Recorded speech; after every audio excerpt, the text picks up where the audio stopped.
নাড়াচাড়া করে সবাই একটু দাঁড়াইয়া যায় আর জিকির করি লা ইলাহা ইল্লাল্লাহ লা ইলাহা ইল্লাল্লাহ লা ইলাহা ইল্লাল্লাহ লা ইলাহা ইল্লাল্লাহ লা ইলাহা ইল্লাল্লাহ লা ইলাহা ইল্লাল্লাহ লা ইলাহা ইল্লাল্লাহ লা ইলাহা আশহাদু আল্লা ইলাহা ইল্লাল্লাহ ওয়া আন্না মুহাম্মাদান আবদুহু ওয়া রাসূলুহু।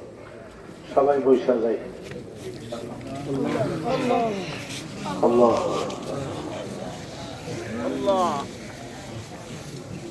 আর একটু সামনের দিকে আগাইয়া বসি।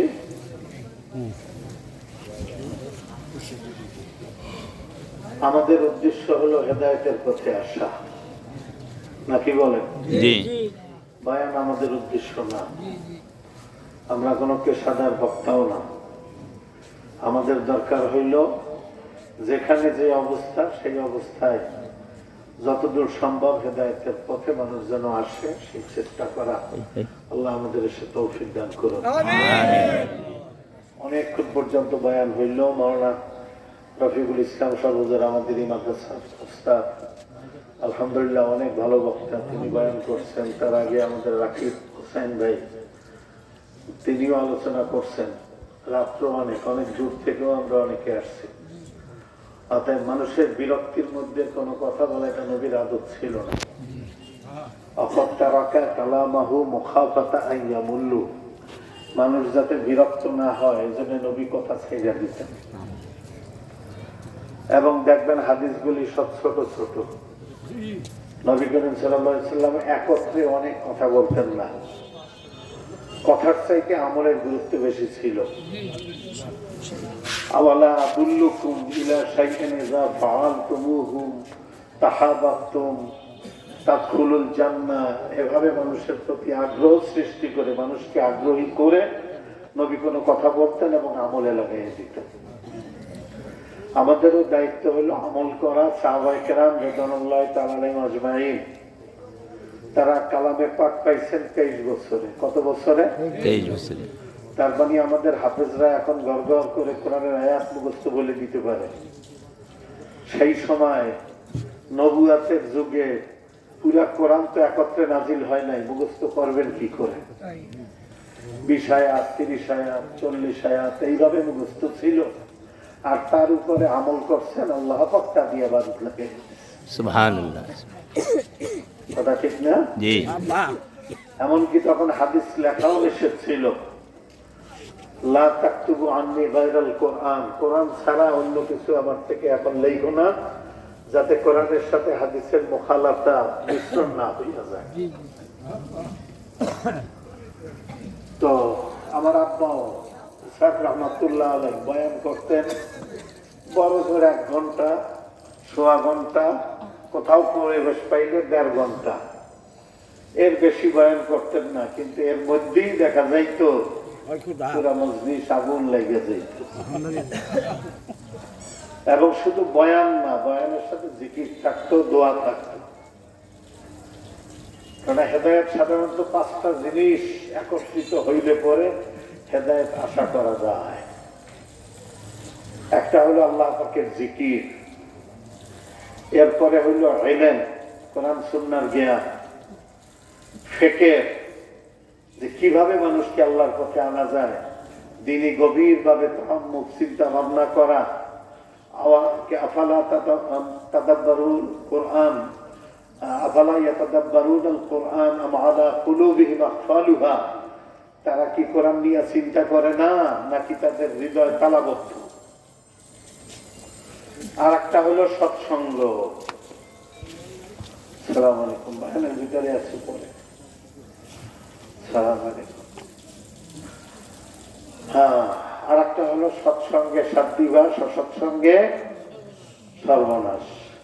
এই যে কিছু মানুষ আল্লাহ পাকের জাকিরিন, শাকিরিন, আল্লাহ পাকের ইবাদতের জন্য পাগল এক সময় ছিল, তাদেরকে ডাক দিলেও নামাজে আসতো না, ইবাদতে আসতো না।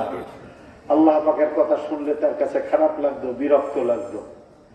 আজকে তারা দিনের কথা শুনলে পাগল হইয়া যায়, জান মাল দিয়া আল্লাহর পথে তারা নামে। এটা কি সহবতের বদৌলতে না? এরা কি সৎসঙ্গের বদৌলতে না? খাঁটি মানুষের সঙ্গ পাইলে তার আসর তার ভিতরে লাগে। খারাপের সাথে চললে মানুষ খারাপ হয়, ভালোর সাথে চললে মানুষ ভালো হয়। আর একটা হইল দাওয়াত ইলাল্লাহ, দিনের দিকে আহ্বান। এটাই মূল মাকসাদ। আপনার আমার দায়িত্ব এটাই, ফালিউবাল্লিগ শাহিদুল গায়ব, তোমরা যারা আমার থেকে এই দিনের বাণী শুনছ, নবী বলেন এই দাওয়াত অন্যের কাছে তোমরা পৌঁছাইয়া দিবা।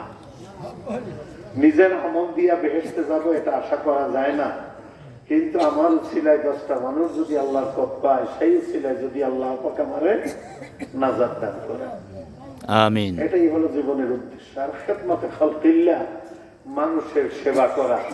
আর সেবার মধ্যে সবচেয়ে বড় সেবা হইল অমানুষকে মানুষ বানানো। কি কথা ঠিক না বেঠিক? জাহান্নামী লোককে জান্নাতি বানাবার চেষ্টা করা, খারাপ লোককে ভালো বানাবার চেষ্টা করা, এর চাইতে বড় খেদমত আর কিছু হইতে পারে না। একজন অন্ধ লোককে চক্ষু দিয়ে দিয়া লাঠি দেওয়ার চাইতে অনেক গুরুত্বপূর্ণ। কথা ঠিক নেবে? ঠিক। এই 5টা জিনিসের সমন্বয় লাগে। রান্নার ভিতরে কয়টা জিনিস লাগে? অনেক কিছু লাগে। পরিমাণ মতো লবণও লাগে, পানিও লাগে, আগুন লাগে, যখন যেটা দরকার হলুদ লাগে, মরিচ লাগে, যখন যেটা দরকার তখন সেটা সঠিকভাবে দিলে পরেই রান্না ভালো হবে। কিন্তু যদি বলেন লবণ তোরে আমার দরকার নাই, আমার রান্না বড় লোকদের রান্না, এখানে তোমাকে দরকার নাই, তো এ কথা বললে লবণ ছাড়া যদি আপনি রান্না করেন, যত দামি রান্নাই হোক না কেন, সেটা কি খাওয়ার উপযোগী হবে নাকি? লবণের দাম কম থাকতে পারে, কিন্তু লবণকেও নিতে হবে। ঠিক তদ্রুপ যখন সবগুলো জিনিসের একটা সমন্বয় ঘটবে, আল্লাহ পাক ইচ্ছা করলে আপনাকে আমাকে হেদায়েত দিয়ে দিবেন। আমার বাবার বয়ানের ভিতরে জিকির ছিল গুরুত্বপূর্ণ, যার কারণে দেখা যাইতো একজন আম মানুষ, একজন মূর্খ মানুষ, একজন শ্রমিক মানুষ, কৃষক মানুষ, এদেরকে যদি আপনি বলেন আসো ভাই তোমার দিনের দিকে, তুমি দিনের পথে আসো, এতে করে তোমার উন্নতি হবে, দুনিয়া আখিরাতের উন্নতি হবে, যতই বলেন না কেন সে বলবে হুজুর আপনি রাখেন আপনার দিনের কথা, আমার পেটে ভাত নাই, আগে ভাত দিয়ে লই, তারপরে আপনার কথা শুনবো। কি কথা ঠিক না? ঠিক। এই রকমের সাধারণ মূর্খ মানুষকে দিনের পথে আনা, শ্রমিকদেরকে, কৃষকদেরকে, সাধারণ গণমানুষকে দিনের পথে আনা খুব কঠিন কাজ। এদেরকে জিক্রে জলির বাড়ি দিয়া আল্লাহর ফজলে সোজা করিয়া ছাড়ছে।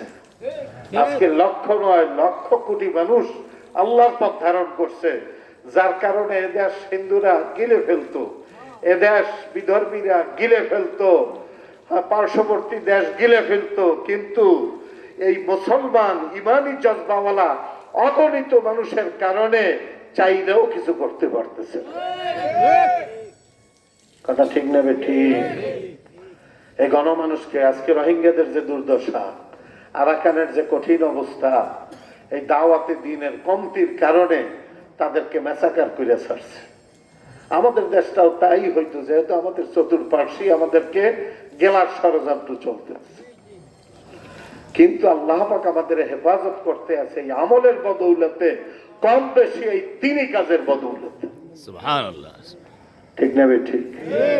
মরুমাজারুল ইসলাম সিদ্দিকী রহমাতুল্লাহ আলাইহি আধুনিক শিক্ষিত, যদিও তিনি জ্ঞান তার ভিতরে আগের থেকেই ছিল, অনুসন্ধান ছিল, কিন্তু তারপরেও আধুনিক শিক্ষিত হিসাবেই বেশি পরিচিত ছিলেন।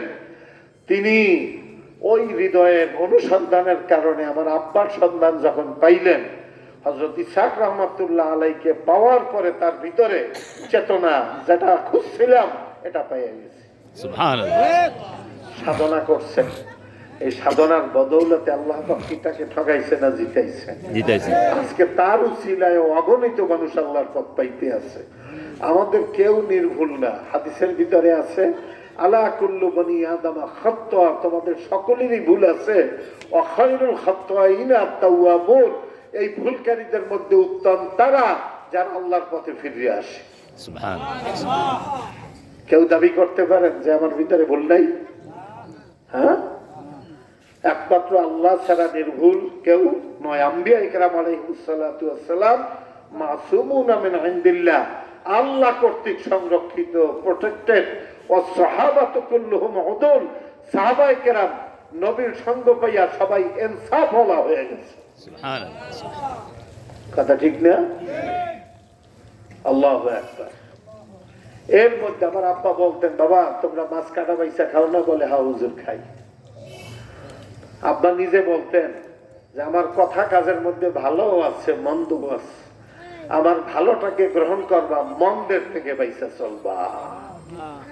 ওলি আল্লাহরা কখনো নিজের গোলাম বানায় নাই, তারা আল্লাহর বান্দাদেরকে আল্লাহর গোলাম বানাবার চেষ্টা করছে। এই ইখলাসের বদৌলতেই আল্লাহ পাক এই বিশাল বাগান গড়াইয়া দিছে। সবাই বলি আলহামদুলিল্লাহ। আল্লাহু আকবার। তো আমার সাথে সাথে একটু সূরা, আমরা খুব বেশি আলোচনা করব না, কারণ আলোচনা যা করার তা হয়ে গেছে। কথা ঠিক না? যেখানে যা দরকার, যেখানে আলোচনার দরকার আলোচনা হবে, আর যেখানে দেখবো আলোচনা হয়ে গেছে এখানে সারাংশ কথা বলে জেকের দিয়া দোয়া দিয়া ছেড়ে দিতে হবে। ঠিক না? ঠিক। যেহেতু এখানের পরিবেশে আইসা যে অবস্থা পাইলাম, আলহামদুলিল্লাহ আলোচনা হয়ে গেছে। এখন আমরা সারাংশ কিছু কথা বলবো। প্রেসক্রিপশন, প্রেসক্রিপশনের দরকার আছে না নাই? হ্যাঁ, ডাক্তাররা কোনো রোগী পাইলে তার সব বিদ্যা জাহির করে না। রোগী পাইয়াই চিন্তা করে না, রোগী তোমারে পাইছি, আজকে আমার যত বিদ্যা আছে সব তোমার ভিতরে ঢুকাইয়া দিও। তাহলে রোগী বাঁচবে না মরবে? বরং কি করে, রোগীর রোগ, আসল রোগ বিশ্লেষণ কইরা তার ভিতরে কোনটা প্রয়োজন, যত বড় ডাক্তার তত ছোট ঔষধ দেয়, কম ঔষধ দেয়। কথা ঠিক না ঠিক? একটার মধ্যে সব ঢুকাইয়া দেয়। আলহামদুলিল্লাহ মানিকগঞ্জের হযরত, বর্তমান হযরত, আলহামদুলিল্লাহ তিনি যেমন আধুনিক শিক্ষিত, ইসলামী শিক্ষিত, এবং সাথে করে চিকিৎসা বিজ্ঞান, মানুষের যা প্রয়োজন এটা নিয়ে তার চর্চা সাধনার উছিলায় তার সঙ্গী সাথী যারা হচ্ছে চতুর্মুখী সহযোগিতা হইতে আছে। সুবহানাল্লাহ।